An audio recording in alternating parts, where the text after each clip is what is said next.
Good morning. My prayer is that the words that are coming from my mouth are coming from God. That I don't say anything outside of what He is instructing me to say and do. And I hope and pray that you have an open heart to receive these words of wisdom. So the title of my message is Give It To Me, Preparing for the Field. Philippians 4:19 says, "My God shall supply all your need according to his riches and glory by Christ Jesus." You notice that in that verse it never says that he will apply he will supply all our need according to our glory, according to our merit, according to our power. No, by Christ Jesus. And too often we try to take God's place. We try to say like, "Hey God, man, I see what you're doing, but hey, you can go take a break. I'm a step over. I'm a be the coach." Can you imagine that being in high school, being in AAU, being in a group, a setting where you're saying like, I'm gonna take the lead. I might not be in that spot, but I'm gonna take over. And we do that with God. We try to push him aside. Sometimes we do it unbeknownst to ourselves, but we do it in our lives, in our daily walks. And God already has the keys for us to take the field. And we're trying to move too fast. We're trying to move faster than God, and there's a reason why we are appointed where we are. And yes, he's gearing you up to the next seasons, but where you are is important. You might not see it in the moment. Like, it might be tedious to you. It might be years of you working in that same company. It might be years of you serving those same people. You might feel that, hey, they're not welcoming. They're not. They're nagging. They're complaining. But have you ever point the fingers back at yourself? Yes, like, everybody can be a part of the problem, but if you don't ever, evaluate yourself and allow God to evaluate your heart, you will never grow. And the question is, are you preparing yourself accordingly or trying to move faster than God based on how others are moving? Are you trying to compare to the world? Like, you'll be just on Facebook, on Instagram, on social media, just seeing different celebrities, your different friends graduating and going into these new endeavors. And are you preparing for their field, or are you allowing God to help you prepare for your own? Like, don't ride on the coattails of other people. No, like for myself, I'm gonna be like the woman that touched the hem of God's garment, of Jesus's garment.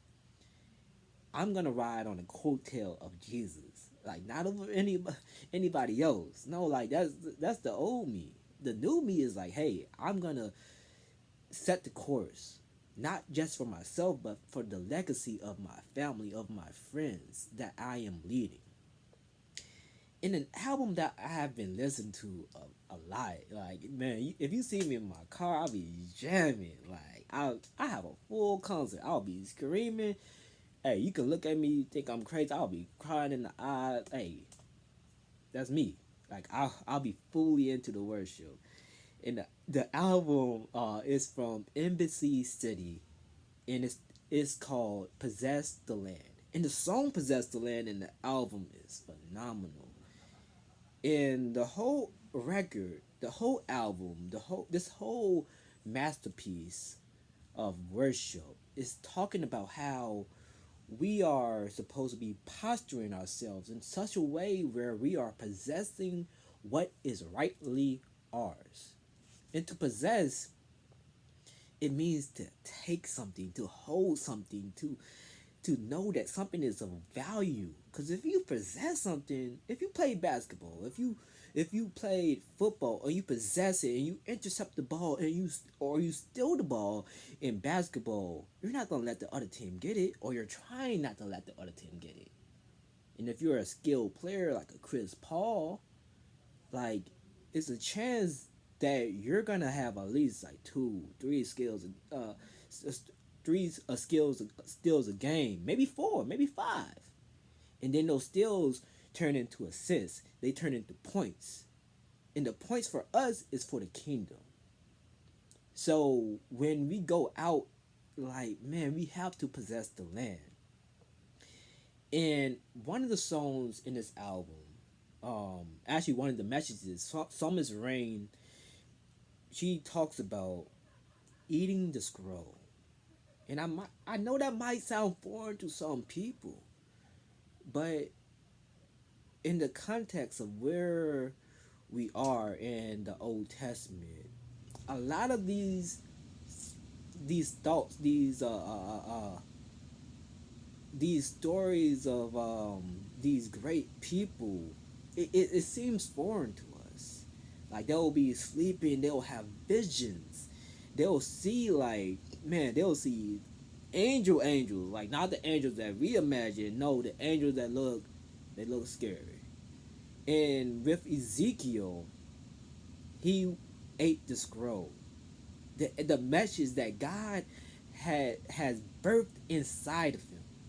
And that's what she was talking about. Like in the song, she was saying, eat the scroll. And she was talking about manna as well. Like digesting the DNA of heaven. And it seems impossible for us because it's like, man, we're human. But if you know Christ, if you have been following, if you have been traveling with Christ, with God for all these years, you know that it's something special about the supernatural. It's something special when you dive into the word, when you allow God to penetrate your life, to pour into you, overflowing and overflowing. Even when you feel like, man, I don't even want anymore, God is still like, hey, open up, open up. And when you open up, He pours in. In the passages, Ezekiel 3, chapter 3, verse 3, this is the NLT, New Living Translation. It says, then he said to me, Son of man, eat this scroll I'm giving you, and fill your stomach with it. So I ate it, and it tasted as sweet as honey in my mouth. Imagine that, honey. And for a second, think about bees. You know, like the colonies, the bees. Like these working bees, they don't eat any other honey. They get all of it for the queen, the nectar for the queen, like to sustain the queen. And it's crazy how God, who is above all, is pouring into us. We're supposed to be the colony. We're supposed to be pouring back to Him. And yes, we echo it back to Him through our actions, through our words, through our deeds, through our lives. But God decides to breathe into us. Yahweh. When you breathe in, when you breathe out, you're saying His name. And he breathed His life into us. And that scroll, that nectar of heaven is so sweet. Man, like, hey, it's hard to explain. That's why my car rides be jamming. Like, I'll be listening to Christian rap, gospel, you know, at my African worship set, like Christian rap from London, like anything. God is pouring into me. But here's a caution. However, you can do all these great things. You can, hey, like me, you can do all these great things. You can be walking the straight and narrow path. You can do all these great things. And still, you must battle against. You must battle with not allowing the noise of the world to drown out what God has intended and instructed you to do. Just like how we talked about earlier. What He instructed you to do is different from others. And we can like we can always like, man, God, like pour into me worship nights, prayer nights. But then when you go outside and you tell the wrong people God's plans for your life, then the opinions come in. And we're going to talk about that later on. King Asa had this battle. He did good things in the eyes of God, but like Prophet Elijah, there was a moment when the world shook him. This has been my battle as well. God would tell me what to do, and as I'm moving toward that goal, the opinions of others flood in. And it's similar. It's quite similar to the prophet that came to denounce Jeroboam. He was not supposed to. If you know the story, Jeroboam, he came to power because Solomon. Yes, he was the wisest man, but some areas he wasn't that wise because he's still human. So he married some of his foreign wives. They brought their pagan heritage with them, and thus Solomon started to worship their gods in the sense of where when that happened, the people started to worship the gods of these women. And with Jeroboam, God wrote he put Jeroboam in the position of being the king. Yes, David's line was gonna still be established because Jesus was gonna be born in that line, and God promised that to David, that his family line will be sustained. And Jeroboam, he was gonna rise to power, but David's line was gonna be alright. So when this prophet came to denounce Jeroboam, he was like bold. He told Jeroboam what was up, what was gonna happen. But he told Jeroboam something. Jeroboam was like, hey, come on, man. Like, hey, I got some good food at home at the crib. You just, hey, make a little right around the way up on the hill over there, around a little dirt patch. You'll see this big old palace, my palace. I'm paraphrasing, but my palace. And Buddy, he said, hey, no, man, God told me not to eat anything and not to return the same way that I came. But it's always a but in these stories. Don't you love it? I love it. As he was going home, another prophet's son spotted him. And you know what happened? He went home to his father, the older prophet, and told him that the prophet was there. He was like, man, Dad, guess what? I saw, oh, what's the name down the street? The prophet. And his father was like, what? For real? And the older prophet invited the man to his house. And this is where the story, man, it gets crazy. It gets pretty crazy. In 1 Kings 13, 18 to 25, verse 18 to 25, I'm reading from the New International Version. It says, the old prophet answered, I am too a prophet, as you are. And an angel said to me, by the word of the Lord, bring him back with you to your house, so that he may eat bread and drink water. But he was lying to him. So the man of God returned with him and ate and drank in his house. While they were sitting at the table, the word of the Lord came to the old prophet who had brought him back. He cried out to the man of God who had come from Judah.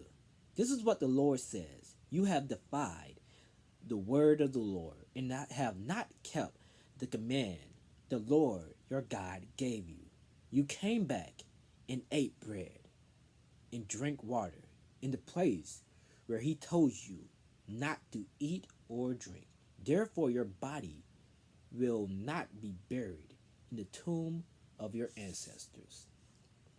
When the man of God had finished eating and drinking, the prophet who had brought him back saddled his donkey for him.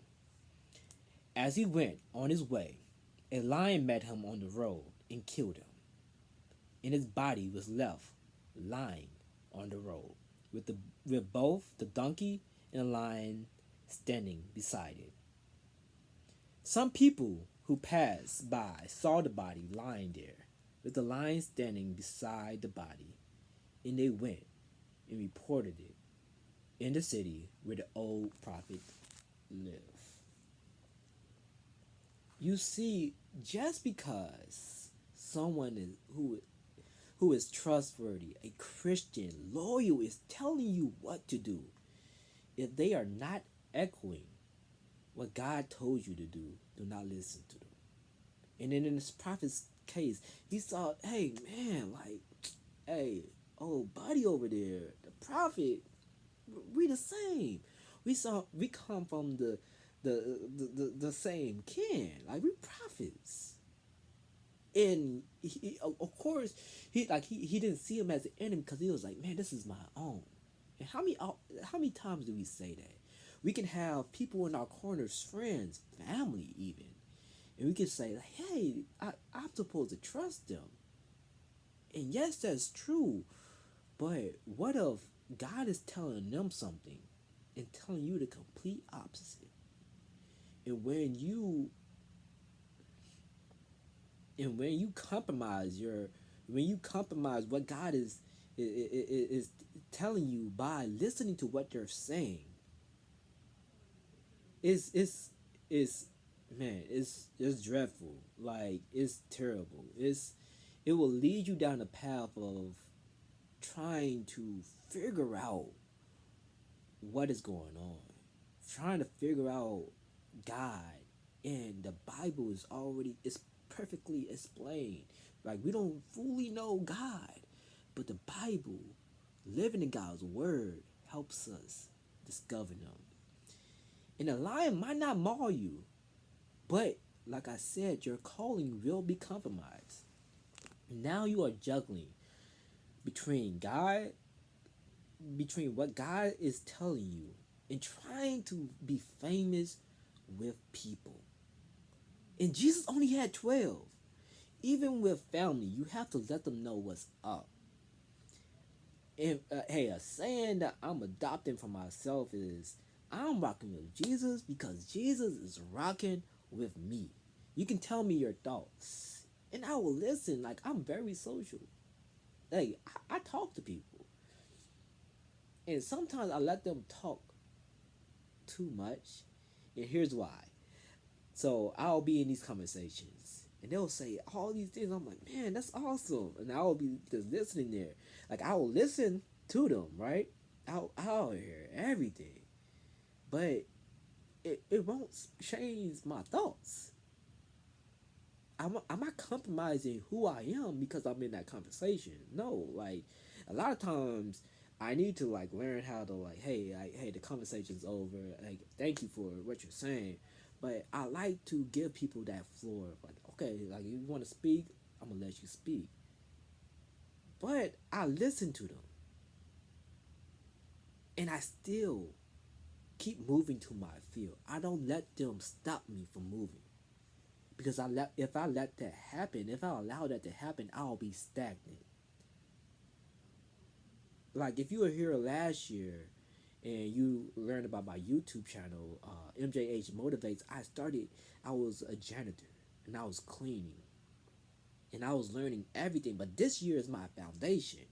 I'm not gonna go back to where I was, and I'm not gonna allow you to take me back. And I hope you're in that same place where you're building up your foundation. You're not gonna allow people to take away from the bricks from your house. If God is instructing you on how to build it up, why are you allowing people who are not a part of the of the picture of what God is doing in your life to step into to your story? This is your story, and you are, and God is having you pick people and like choose teams and choose the security of your legacy, and you choose the people who are picking bricks from your house. What happens if I come over to your house, to your foundation? You say, man, like, hey, I did this great thing. What happens if it falls down? Who's gonna stay around to pick it up? I don't know if I will, because especially if I don't know you. But the people who know you, are they gonna stay around? If they're not, you gotta question. You gotta question your circle. You might have cut a few people out. Hey, you might have to do that. It might be hard, but that's something that you have to work through. Allow God to help you with. And now with King Asa, hey, he's another king. It's a lot of kings in this Bible did some good things and some bad things. But King Asa, he was different. He was doing good in the eyes of the Lord. But with his story, it was not someone telling him their thoughts. It was King Baasha.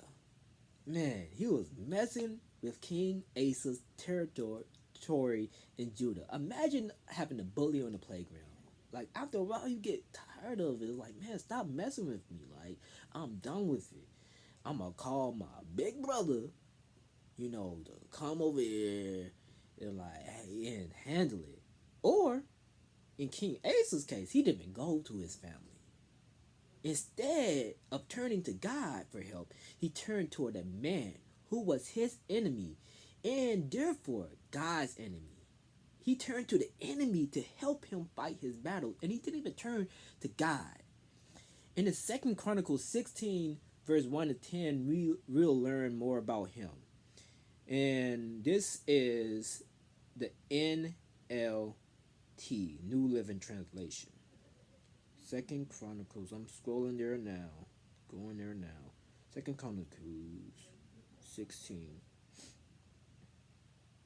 1 to 10. It says, in the 36th year of Asa's reign, King Baasha of Israel invaded Judah and fortified Ramah in order to prevent anyone from entering or leaving King Asa's territory in Judah. Asa responded by removing the silver and gold from the treasuries of the temple of the Lord in the royal palace. He sent it to King Ben-Hadad of Aram, who was ruling in Damascus, along with this message: let there be a treaty between you and me, like the one between your father and my father. See, I am sending you silver and gold. Like, I'm sending you all these great things. Break your treaty with King Baasha of Israel so that he will leave me alone. Man, doesn't that sound great? Like, man, like, I'm getting tired of being bullied. Like, I don't like it. Hey, your father knew my father. I know you might be a little enemy, like, hey, but, hey, this is between us. Let's help me out this one time. In verse 4 it says, Ben-Hadad agreed to King Asa's request and sent the commanders of his army to attack the towns of Israel. They conquered the towns of Ijon, Dan, Abel-Beth Maacah, and all the store cities in Naphtali. As soon as Baasha of Israel heard what was happening, he abandoned his project of fortifying Ramah and stopped all work on it. Then King Asa called out all the men of Judah to carry away the building stones and timbers that Baasha had been using to fortify Ramah. Asa used these materials to fortify the towns of Geba and Mizpah. At that time, Hanani the seer, seer is another name for prophet. Like the seer, you're seeing something. Like you're seeing the future. You're seeing what's about to happen. And like you have false prophets, those that say like, "Hey, I heard from God." No, but then you have true prophets that always are hearing from God,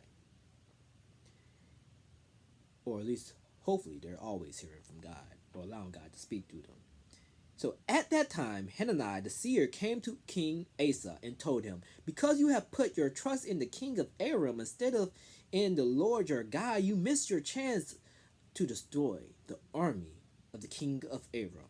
Don't you remember what happened to the Ethiopians and the Libyans and their vast armies with all their chariots and charioteers? At that time, you relied on the Lord, and He handed them over to you. Don't you remember your victories? And I'm talking to you. Don't you remember what God brought you through? Like he did all this. He brought you to school, man, the loans. He brought you through COVID. He brought you through everything. And now you acting different. You acting really different. What? What? Imagine God saying, like, man, you acting different, son, daughter. You acting very different right now. So the eyes of the Lord search the whole earth in order to strengthen those whose hearts are fully committed to Him. Like, fully committed all the way in. Like, not halfway, all the way. And what a fool you have been. From now on, you will be at war. That's crazy. Because man, before I go to verse 10, I was reading like, I'm doing the chronological Bible in the year. So I was reading, like, in Kings, where it's talking about Asa being, like, it's like some of the kings would be like, hey, this is bad, this is good, this is bad. And then Asa was a good king. I was like, man, it's awesome. He did some good things in the Lord. Then I got Second Chronicles. I was reading it. I was like, oh, okay. He's teaming up with somebody. Then I got to the end by verse 10, like when the prophet Hananiah in verse 7 is speaking. I'm like, wait, hold up. I had to pause it. I had to rewind. I was like, what just happened? Like, I did not see that happening in King Asa's life because of all the things that he had did. And in verse 10, it says, Asa became so angry with Hananiah for saying this that he threw him into prison and put him in stocks. At that time, Asa also began to oppress some of his people. And here's a tip that I have been learning. Nobody can destroy what God has promised to you. And Hananiah wasn't destroying it. He was just reminding Asa of his victories and showing him, hey, you destroyed this for yourself. Nobody did this to you. And we at times will say, like, man, the devil did this. Like this happened because of this. And we make all these excuses before we point to ourselves. And Asa could have avoided all of this if he would have went to God. God, he was trying to destroy Ben-Hadad. Ben-Hadad did some bad things. He was trying to destroy him. And Asa moved outside of God's will. And he took a step for himself because he saw a man. He was like, hey, that's an enemy. I'm gonna try to do everything to protect my people instead of allowing God to protect his people and using his people to save his children, his people, his children, like the children of Israel. Asa moved outside of his jurisdiction. He moved outside of his precinct. And he sought out false security in man and did not go to the true security which is in God. Then when the people God appoints to lead, correct, and confront us come around, we get mad. We get mad. Like, we might not be throwing them in stocks, but you're throwing them to the side. And then you listen to people you should not be listening to. For Asa, like, yes, he listened to himself, right? Before he talked to Ben-Hadad, I'm sure Ben-Hadad didn't know what was going on in Asa's head until he spoke to him.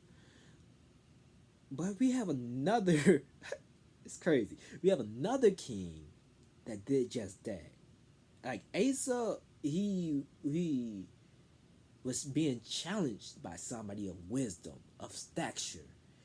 And instead of listening to it like David, or like a lot of people in the Bible listening to wisdom, he was like, man, like, hey, you pointing out what is in me. Like, I know what I did, but I don't want you to know that. Even though Hananiah is a true prophet, he is a man of God.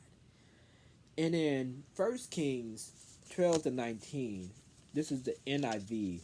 We'll read about King Rehoboam. Starting in verse 1, it says, Rehoboam went to Shechem, for all Israel had gone there to make him king. When Jeroboam, son of Nebat, heard this, he said he was still in Egypt, where he had fled from King Solomon. He returned from Egypt. So they sent for Jeroboam, and he and the whole assembly of Israel went to Jeroboam and said to him, Your father put a heavy yoke on us, but now lighten the harsh labor and the heavy yoke he put on us, and we will serve you. Rehoboam answered, Go away for 3 days, and then come back to me. So the people went away. Then King Rehoboam consulted the elders who had served his father Solomon during his lifetime. How would you advise me to answer these people? He asked. They replied, If today you'll be a servant to these people and serve them and give them a favorable answer, they will always be your servants. But you know what Rehoboam did? Yeah, that's right. Rehoboam rejected the advice of the elders gave him, and consulted the young men who had grown up with him and were serving him. Doesn't that remind you of ourselves? How we will have our circle, we'll be growing up and like, man, this is my boy. This is my hey, we be kicking him. These my people. And instead of listening to the wise counsel of parents, of leaders, of elders in our lives, we allow the crowds where God once denounced to come back and tell us what to do. He asked them, What is your advice? How should we answer these people who say to me, Lighten the yoke your father put on us? And I feel that Rehoboam was looking. He wasn't. Yes, he was looking for an answer, but he was more so looking for his friends to side with him. He was like, hey, he was looking for confirmation to do what he already wanted to do. His heart most likely was already set on what he was trying to do to these people. And his friends, he know his friends. I'm like, man, I know what y'all gonna say, because I'm saying it too. So like, we might as well just make this official. And the young man who had grown up with him replied, These people have said to you, Your father put a heavy yoke on us, but make our yoke lighter. Now tell them, my little finger is thicker than my father's waist. My father laid on you a heavy yoke. I will make it even heavier. My father scourged you with whips. I will scourge you with scorpions. 3 days later, Jeroboam and all the people returned to Rehoboam, as the king had said, Come back to me in 3 days. The king answered the people harshly, rejecting the advice given to him by the elders. He followed the advice of the young man and said, My father made your yoke heavy. I'll make it even heavier. My father scourged you with whips. I will scourge you with scorpions. So the king did not listen to the people, for this turn of events was from the Lord, to fulfill the word the Lord had spoken to Jeroboam, son of Nebat, through Ahijah the Shilonite. When all Israel saw the king refused to listen to them, they answered the king, What share do we have in David? What part in Jesse's son? To your tents, Israel. Look after your own house, David. So the Israelites went home. But as for the Israelites who were living in the towns of Judah, Rehoboam still ruled over them. King Rehoboam sent out Adon Iram, who was in charge of forced labor. But all Israel stoned him to death. King Rehoboam, however, managed to get into his chariot and escape to Jerusalem. So Israel has been in rebellion against the house of David to this day. And it's crazy how with Rehoboam he had a moment of where he could have turned to the godly counsel. Instead, what he did was he turned his radio down a little bit to that of what he wanted to listen to. And we do, I know I do this. Like I would hear where God is instructing me to go, and I would just turn it a little bit, and I would want to tune in to the world. And this is a term I learned in my master's class. It's called culturalization, where we allow the gospel of the world, like it's the narrative, our story.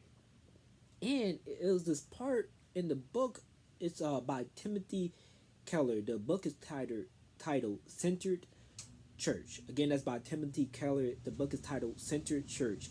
And in this book, he was talking about culturalization, and specifically he was talking about the gospel of the world and the gospel of God, and how we can be in a city, in a suburb, wherever you are, in a town, and we can allow the world to preach is doctrine, is gospel over what God is saying, or we allow God to breathe into the church. And when you allow the world to cultivate the church, it's harder for us to stand on what the Bible is saying. And the Bible, with all that is true in it like in its true essence, is working to unify, to bring about justice for all. And so often we we have these religious practices, these different tools that we create. And then one of the things that we create is our thoughts, our mind. Like when you were younger, you didn't like the veggies. Some of you still don't. I know with broccoli, I was trying to force myself to be sick, and now I eat everything, and I mean everything.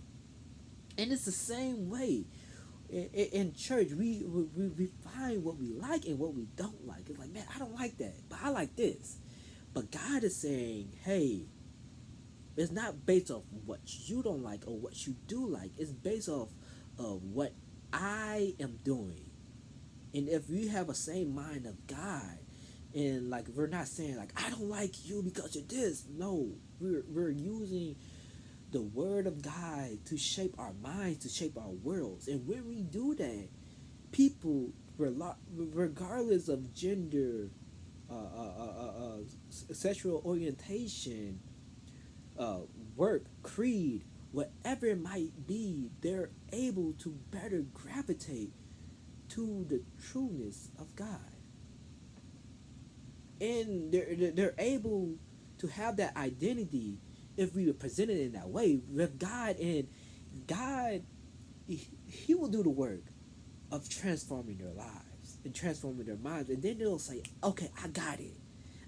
I was slipping a little bit in this area, but but you didn't confront me in a judgmental way. You confronted me in a loving way, and you brought me to God. You brought me to a Father that loves me no matter what, but he still wants me to change. Because he was like, hey, this is not, hey, this is a nice painting, but like, let me clean it up a little bit. And isn't that better? Instead of you being towering over the child, over the student, you ease back and you talk to them. It's like, hey, what brought you to this area? Like, what was your decision making? What led you to this? You see this change of language is from that of war, of violence, of anger built up. It's that of love. And that's how I speak to my students. That's how I speak to the younger students. Where some teachers or some leaders might say harsh words, I'm there. I joke with them, but I'm still serious in a sense, and I have words where I'm peaceful with them, but I still get my point across, and they see that. I sidetracked it a little bit, but that was I felt that that was important for us to hear. And Rehoboam, it's crazy how he allowed that circle to come with him. And in your life, you might not want the challenge, you might not want the correction, but it comes a point where you have to cut people off. And as you get older, your circle, it'll last with you. It might last with you for a lifetime because if you're allowing God to move you in the right circle, then it's like, all right, this is the next phase of your life. These are your people. It might be 12, it might be 20, it might be 30, it might be 100. It looks different for all of us. So your circle, it might seem big, but it's still small in the sense where those are your people that you're moving around with. And now that you know how to prepare for your field, how are you going to possess and sustain it? And God will give it to you. He'll give everything to you. Read the Bible. It tells you, it's verses that point out, ask God. Ask God. In the book of James, it's talking about seeking after God. Seeking after God with everything, and He'll give it to you. But then later on, it warns you, do not be like an unwavering, like a boat, or like unwavering on the sea. Like, don't be tossing and turning. Like, no, be sure in what you're asking for, and be sure in who you are in Christ, because God will give it to you in the right season. But if you're not ready for it, you're not gonna move to it. So this message, I hope it blesses you guys as it has done for myself. Man, I'm still processing all of it. But possess your land. It's it's yours for the taking. God already did the plowing and everything. Now it's yours. Go out and kill. Like, for real, like the enemy, like it won't be people, but it's gonna be the things that are blocking you, like the walls that are in front of you. God is like, hey, like, just push past it. The mountains, move them like a little usher. Moving mountains, move those mountains out the way. So again, I hope this message blesses you guys. It has been a joy and an honor. I love y'all and peace.